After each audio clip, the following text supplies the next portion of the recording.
ontem pela CPI do MST. Logo na abertura da sessão, o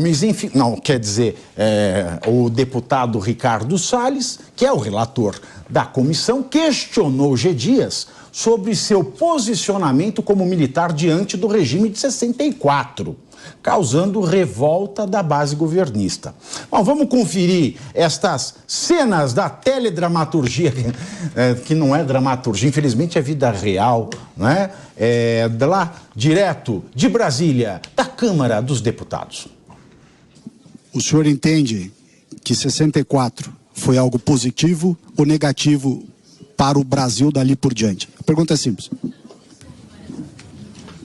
Deputado, obrigado pela pergunta, mas eu gostaria de me ater ao requerimento da minha convocação. Obrigado, deputado. A força, o Exército Brasileiro, ao que o senhor referiu, que serviu 44 anos, sempre se orgulhou da importante medida de 31 de março de 64. Porque se não fosse o 31 de março de 64, nós chegaríamos mais rapidamente aonde alguns aqui querem chegar nesse momento.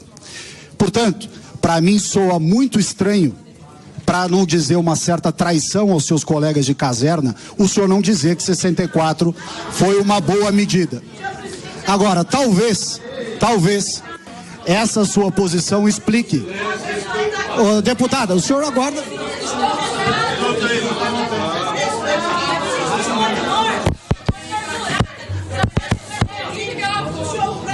Como diziam no Castelo Rá-Tim-Bum, ainda não acabou, não, tem mais, viu? Depois o Salles falou de uma possível omissão do GSI ao não se reunir com o presidente Lula para falar do aumento das invasões do MST. Gonçalves Dias admitiu que não tinha conhecimento sobre ações do movimento. Ele não sabia de nada, né? O Gonçalves Dias, ele aprendeu bastante nesse último tempo. Vamos ouvir esse trecho também. O senhor tratou desse assunto, não é opinião, o senhor tratou desse assunto, invasão de propriedade no Brasil, com o presidente Lula e demais ministros, ou não? É sim ou não?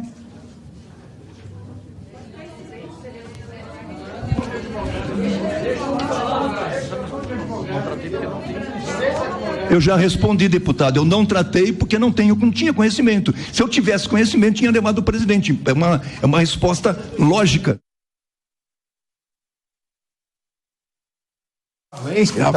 Além disso, G. Dias disse que não recebeu qualquer relatório da ABIN sobre o MST. Vamos ouvir mais este trecho. Eu não recebi, no 38 dias, um mês, um pouquinho, em que a ABIN ficou sobre a minha gestão, nenhum relatório. Haja vista, senhores deputados e deputadas, a ABIN, quando o doutor Saulo assumiu, ela estava em fase de recomposição, mudança dos superintendentes, mudança dos diretores internos e reestruturando a sua gestão interna.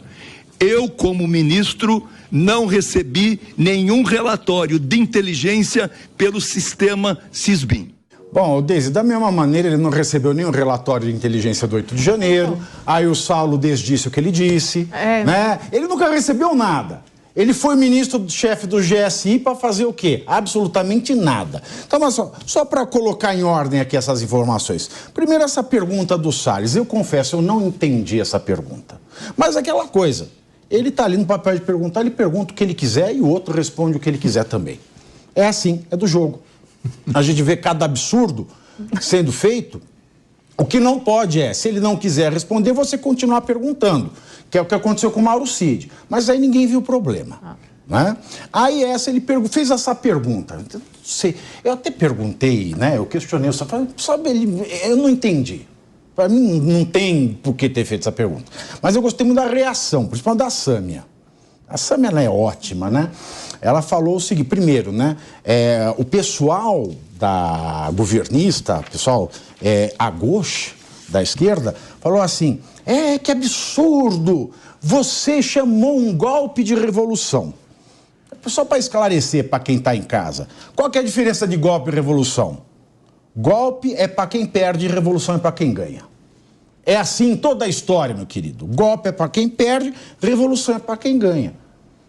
É simples assim. Então, quem gosta de 64 foi revolução, quem não gosta é golpe. Né? Quem não gostou do impeachment da Dilma foi golpe. E sempre assim, golpe é sempre uma coisa que não lhe agrada. Então não tem diferença de golpe e revolução.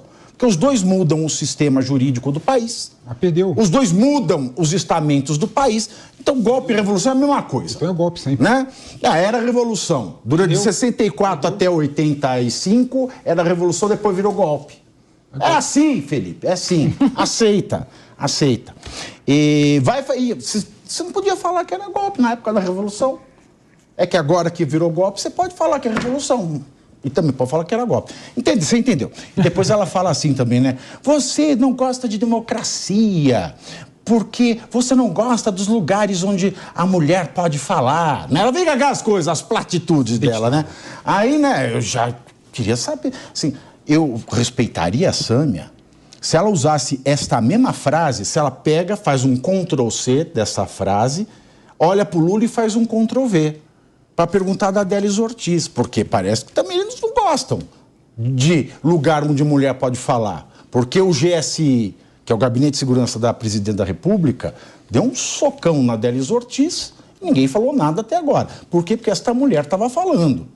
Né? Agora, o general G. Dias não é mulher. A não ser que ele seja trans, mas ele não declarou isso. Não é? Então, ou seja, é uma pergunta que gerou mais calor e não fez fogo nenhum. Pavinato, tu sabe que logo que começou essa CPI, principalmente a CPI do MST, eu até tinha esperanças nela. Eu falei num outro linha de frente aqui sobre esse histórico das CPIs, né, da importância que elas têm na história política brasileira. De novo, assim, não tem como a gente falar no Brasil e na história recente, desde a abertura democrática, sem falar na CPI que culminou com o impeachment do Collor. A gente teve CPI dos anões do orçamento, foi inclusive numa das CPIs que o José Dirceu perdeu os direitos políticos dele, né? A gente teve, a partir daí, a CPI do Mensalão, que investigou o Mensalão, né? Onde vários parlamentares do PT, 6 parlamentares, se eu não me engano, tiveram seus mandatos cassados, e aí a gente começou a ter uma decadência das CPIs em 2012, que foi com a CPI do Carlos Cachoeira, onde elas começaram a virar esse espetáculo. Na CPI do MST, ontem, os parlamentares levaram melancia. Eu trabalhei no Congresso 10 anos e eu lembro que a gente fazia esse tipo de manobra para chamar a atenção. Então, eu lembro, acho que foi no mandato do Lula 2, eu trabalhava para a oposição, e o Lula estava editando medida provisória torto e direito. E a gente pegou um bolo lá com 300 velas, era a medida provisória de número 300, acho que em 2 anos de mandato, nem isso, 1 ano. E a gente foi para o Salão Verde lá com aquele bolo cantar parabéns para o número de medidas provisórias. Isso é uma manobra, uma tentativa para chamar a atenção também para o que está acontecendo. Mas quando beira o desrespeito, aí já perde a validade da política. Em relação ao G. Dias, né, a gente teve aquelas imagens aí, de novo, né, umas imagens muito fortes do G. Dias ali dando passagem para as pessoas, para os manifestantes, para os vândalos. E aí, quando tu chega na CPI, com todo respeito ao Ricardo Salles, mas pergunta de golpe de 64, a Sâmia Bonfim vem falar de feminismo, é CPI do MST, caramba. Sabe? Aí a gente vai vendo como que essas coisas acabam caindo no mesmo balaio, que é o balaio da Carla Zambelli, é o balaio do Marcos Duval, é o balaio desses aloprados de novo, né? A gente está vendo uma reedição dos aloprados de 2006, a gente está vendo em 2023, porque a CPI não sai disso. E aí, quando vem Você acha que está impeachando? Eu acho que tá, mas já começou. Quando começou, a gente falou, a gente tinha uma máxima que a gente falava assim, a gente nunca sabe como começa a CPI, mas a gente sabe como termina. A gente já está sabendo como termina, ela já começa em pizza e termina em pizza. Isso daqui vai dar a mesma coisa. Eu tenho muito respeito pela bancada ruralista. A gente está botando tanta fé. Eu tenho muito respeito pela bancada ruralista, mas a CPI da Terra, em 2005, o relatório teve ali umas 4, 5 páginas, relatório super fraco, a partir dali uma decadência total. Eu acho que essa CPI, se tiver um relatório de 2 páginas, vai ser muito. Assim, já está indo para o mesmo buraco. Espero que eu esteja errada. Espero que eu esteja errada em relação a isso. E aí, Felipe, mais uma que vai para o vinagre? Pelo visto, sim. Ou ainda não envinagrou? Pelo visto, sim. Eu acho muito pela forma que está sendo conduzida a CPI. Né? O relator da CPI, o Ricardo Salles, apesar de eu ter uma admiração por ele, né, em vários aspectos, no meu modo de entender, ele está exagerando muito. Né? Ele está mostrando completamente que está completamente enviesado, né? Não está fazendo perguntas sérias, tecnicamente viáveis. Essa pergunta que ele fez para o G. Dias, que você colocou aqui para a gente assistir, foi um absurdo. né? Não tem outra forma de colocar o que aconteceu em 64 como golpe militar, né?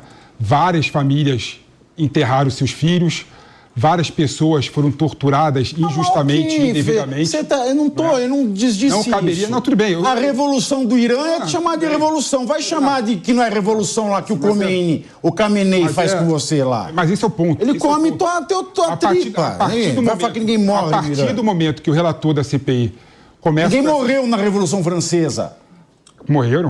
Então, que diferença que tem golpe e revolução? Ele morreu. Ninguém está negando morte de ninguém. Entendeu? Não, mas calma. Meu senhor. Deixa eu acabar meu ponto. Senhor. Deixa eu acabar meu ponto, Pavel. Meu tá senhor. nervoso comigo?